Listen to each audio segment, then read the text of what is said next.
I'm Nathan Gibbs, and this is my MFA thesis show called Color Studies. I'm just going to walk you through and show you the pieces, and you can take a look.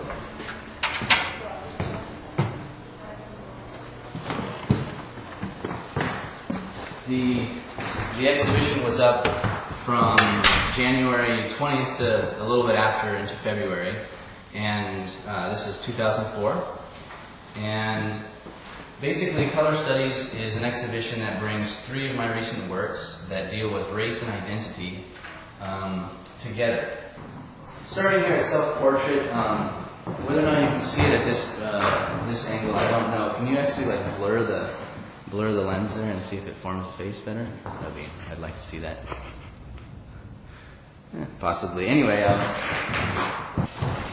self-portrait is made of 289 Ralph Lauren paint swatches. From the front, you see the image, which is my face, and from the back, you can see the labels, the titles of each piece, the titles of each swatch. Some of the notable entries here are thoroughbred, whitewash, naturals. These, as well, the Ralph Lauren logo, as you can see, it's basically an American flag. Ralph Lauren sort of is the epitome of the American dream. I mean, he was a poor Jewish immigrant living in the Bronx and created a $10 billion industry, a huge corporation. And another issue that I was looking at with this was the skin color, the flesh color. As you can see, there's no one flesh color here in this image, just as we as humans don't actually have one single color. The gradation is blocky enough that you can see and view each individual square, each individual unit as standing alone, as well as within the larger context. So this piece sort of deals with identity. It's my face, and it deals with skin color and kind of how that's constructed within the corporate structure, even of consumer culture. The next piece that we'll look at is Crayola Monologues, and this is a video that in this installation was looping. The volume here I have turned down. And this video, this is actually the flesh crayon was actually the inspiration for this video. What I do in this video is I take the idea that we as humans are crayons, or these crayons are metaphoric of humans. Each crayon has a particular color. It also is wrapped in a label. So as I'm looking through these pieces at ways in which race is sort of constructed in terms of our physical makeup, as well as the labels that are used that wrap us in terms of identity, drawing within the lines, drawing between the lines, coloring outside the lines as bad, that sort of metaphor of social control sort of lends to how society works and how society constructs the ways in which we see and perceive things. I also play with the idea of color hierarchy, where you have yellow as being primary color, orange as a secondary color, things like that. As well, their children are yellow-orange, as you can see here. And where do they fit in? What category do they fit in? Not quite yellow, not quite orange. The next piece we'll look at is Race Cube. It's back here on the other side.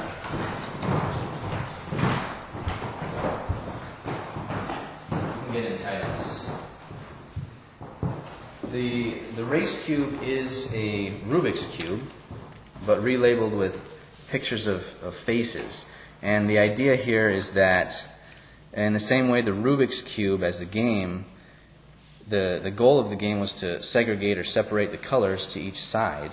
That sort of bringing order to the chaos or mayhem of the cube. But it's literally impossible to do because you cannot ever accurately separate their identity or their label into a particular category, because they cross the boundaries and they cross the lines. Many of these faces are multiracial individuals. There's also some cultural crossovers, people who are discussed as being white or black, like Eminem or Michael Jackson. And you have a variety of faces, such as Tiger Woods, a multiracial individual. The goal, again, of the original Rubik's Cube is to separate colors. So here we're separating races. And the idea is that you're struggling to segregate the faces into the appropriate categories. So this piece is sort of an impossible piece to solve, and it sort of challenges the construct of race. Each of these pieces sort of, brings together a different portion of the question or the problem that I'm looking at, which is the racial construct, the categories, the labels. How does it work if it's biologically stable? Culturally, what is it? There's a lot of issues that I'm sort of questioning or dealing with here, and part of that comes from the fact that I've been racially identified in different ways at different times. I was reported to the FBI as Middle Eastern. I've been labeled as white. I've been labeled on other forms as Hispanic. The government has different forms that they choose to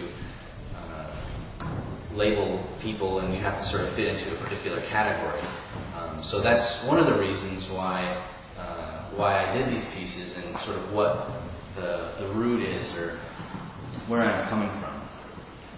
So all these works, the three pieces that are represented here, sort of bring together the last few years of my work here at RPI. This is Gallery 111 in West Hall of the Rensselaer Polytechnic Institute campus. These were all done. This was done in 2002. The cube and the Crayola video are done in 2003. And each one just sort of takes a commercial product, really, and kind of uses it, reconfigures it as art, and tries to get at some deeper meaning.